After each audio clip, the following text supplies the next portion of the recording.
I just finished watching the 2024 Olympics, and in proper Olympic spirit, I decided to learn how to row over the course of a month. I'm going to walk you through our last night of rowing and give you a taste of what to expect if you want to learn yourself. I'm Dr. Elise Brown. I'm a scientist who studies how exercise helps to prevent and slow the progression of diabetes. As a little boat orientation, each of us have an oar either on our right side, which is referred to as port, or on our left side, known as starboard. After we get our feet fastened into the shoes, we like to offer each other words of encouragement before the great row. Ready to go, GoPro gal? I'm sorry, say that again for the camera. Ready to go, gal? Here we go. You know it. GoPro gal. No, not back here. Can you guys hear me? Yep. Yes. All right, how's the volume? That's good. Each of us are designated a number based on which seat we're in. I'm number 4 tonight, which is the same number as my favorite character from Umbrella Academy, Klaus. The rower at the front of the boat is called the bow, and the rower at the back of the boat is the stern. We then have to count down, or count upward, from seats 1 to 8. All right, count down from the bow when you're ready. 2, 3, 4, 5, 7, 8. All right, dock oars up, lean away, push off. Once everyone's ready, we lean away from the dock as we walk ourselves away from the dry land, but not before an encouraging word from our fearless coach. you look like a coal miner. Be safe out there. Alright, have fun, bye. Bye. He wants to wait out there? No. Okay. The first part can be a little tricky getting the boat out of the harbor, and our coxswain decided to give us a helpful reminder about setting the boat. Those who aren't rowing are told to set the boat, which means to keep your oar resting on top of the water, slightly angled upward to help the boat stay balanced. The job of the coxswain is to coordinate the rhythm and power of the boat by giving us commands. Actually, yeah, weight off. All right, so now that we're safe in the harbor. All right, so starboard. Have you guys all lift your oars? Nope, the other way. Where you in your hands, so you're kind of holding them low, right? Bring your hands up to push against the water. So you feel how you got tipped? Now let's have port do it. Go the other way again. Starboard. Port. Starboard. Port. All right, stop. So you guys feel how you do that? So that's what we're actually doing when we're setting the boat. Our oars are not merely on the water, we're controlling the boat, right? So when you feel it start to lean, that's when, so notice how it's leaning to starboard? That's when you guys push the oars like that. So now, if we are all leaning to port, maybe not all of us, feel how it's leaning to port? So now all you port people, you lift it up. See how that works?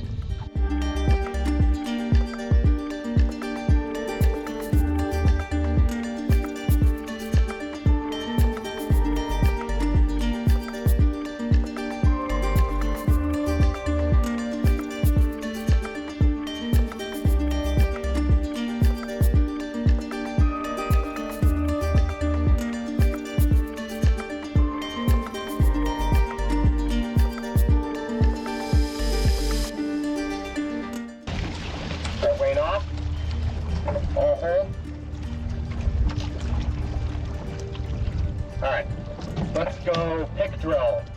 Stern 4. On the square, arms only.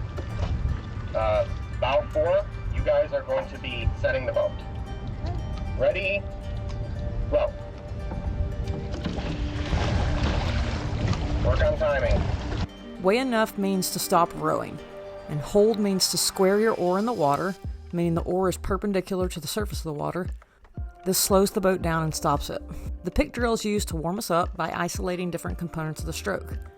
The first component is arms only with no movement in the hips or knees. The second component is adding the hips with the arms. Add arms in 2.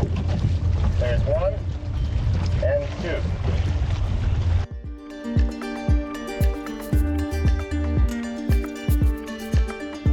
2. Half slide is next, and this is where you start to bend your knees until they're at 90 degrees.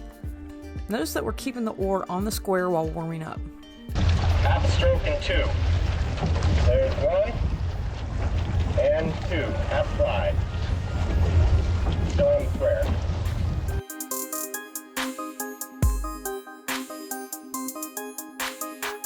full slide is the last component, and we're bending our knees to the point that our shins become vertical. Full slide in 2. There's 1. And 2.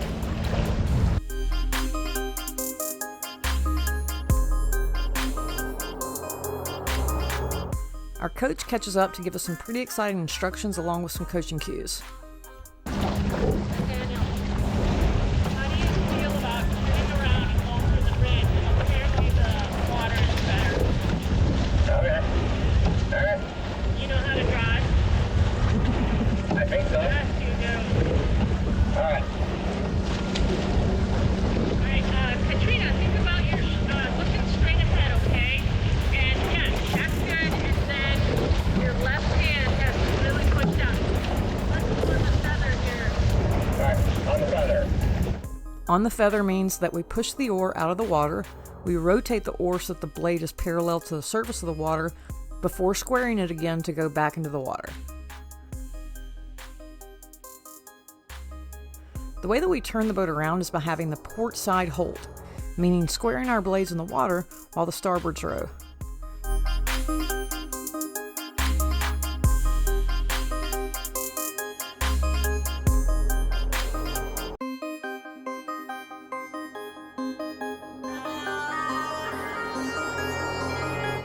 This is the first time that we've gone under the bridge.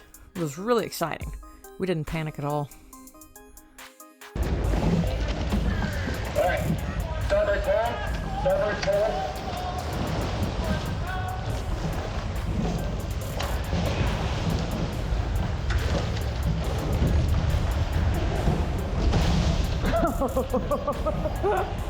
Ready off?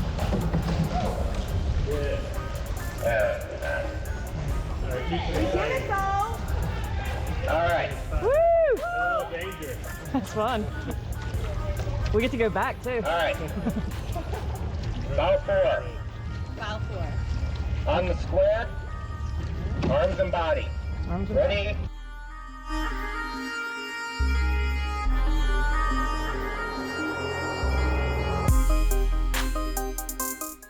Instructions to turn around again. It's nice here. Alright. Alright, picking up where we left off. Yeah. Alright, on from the finish. Ready? Rope. When we feather the oar, if you're on the starboard side, like the gentleman in front of me, the left hand rotates the oar. If you're on the port side, like I am, the right hand rotates the oar.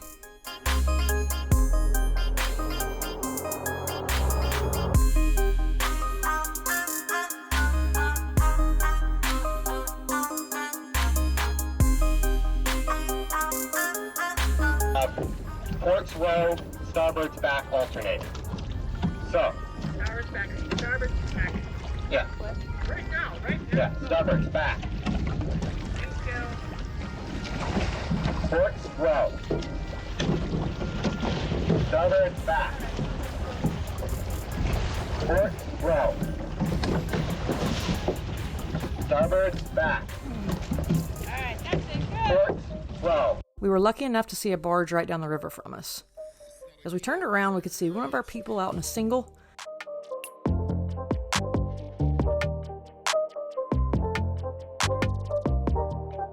and also started to see a really cool view of downtown Detroit. Some things that I really loved about rowing were teamwork, all the technical points that I had to focus on, and being surrounded by nature even though I was in the city. Rowing works most muscle groups during the stroke, requires a high degree of oxygen when done competitively, and can increase muscle size.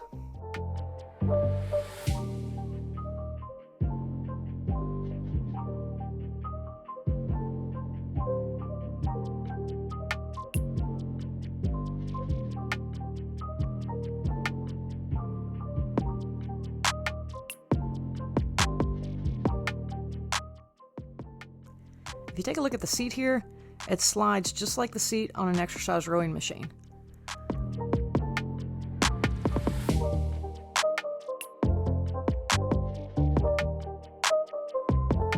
I'm going to slow this down while we go under the bridge again, because the bridge was a lot of fun.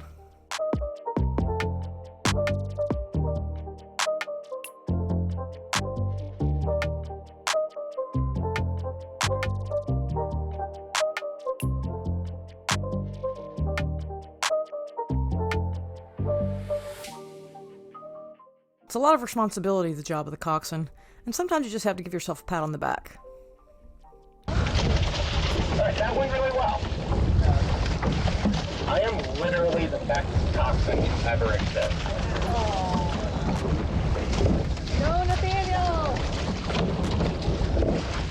Doing a great job, Nathaniel. Alright, let's take a break once we get out of the high current.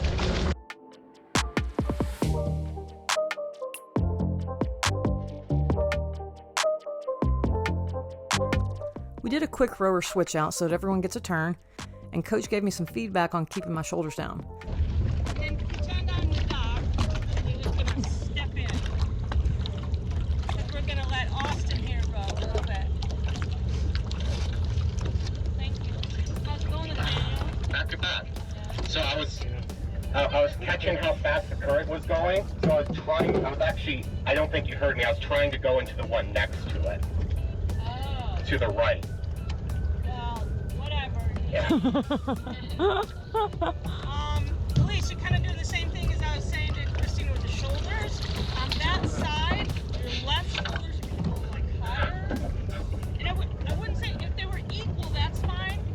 But right now, you've got like this. With my right arms up. Right, so you want that down. Think about your elbow coming down, elbow down, and then reaching.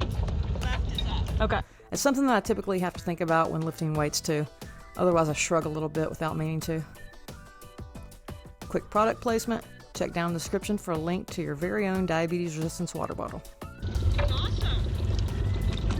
Best boat ever. Best boat ever. Yeah. Woo! More words of encouragement and a little rower shout to get us pumped up to keep crushing it. You're supposed to look straight ahead when you row. Follow the rhythm of the rower in front of you, and keep an eye on your oar using your peripheral vision. I think that my camera kept twisting. This is why the view isn't straight on.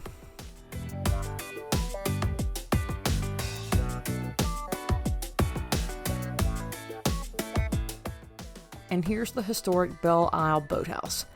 It was founded by the Detroit Boat Club in 1902, and there are efforts in the works to try to save it.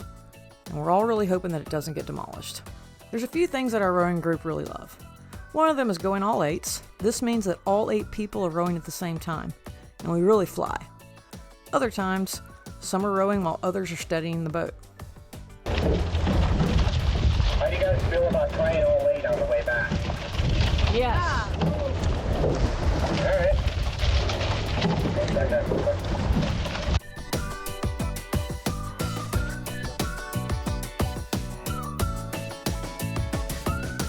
Back. Alright, weighing off. Set the boat.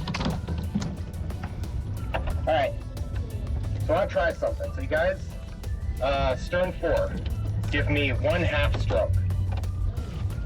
So, from the finish. Ready? Half stroke. Alright, so you know how you do that. So now let's go bow 4. From the finish. A half stroke. Ready? Half stroke. Alright, so you know how it's so always jittery when you go all 8 from the start? So what we're going to do is we're going to go half stroke, full.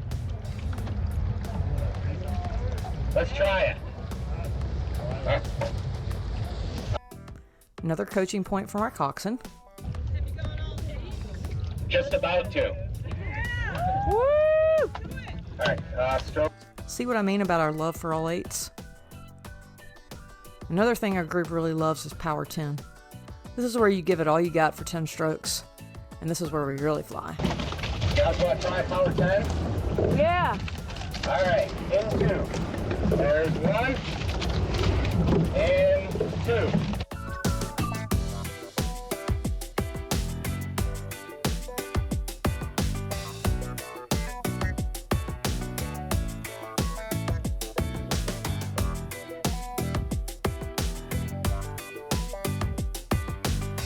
Getting the boat back into the dock can be a little tricky too.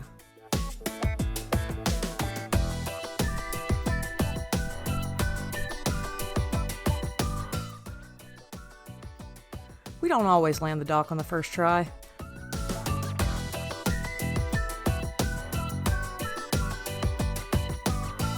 But we always get there eventually. Thank you for watching.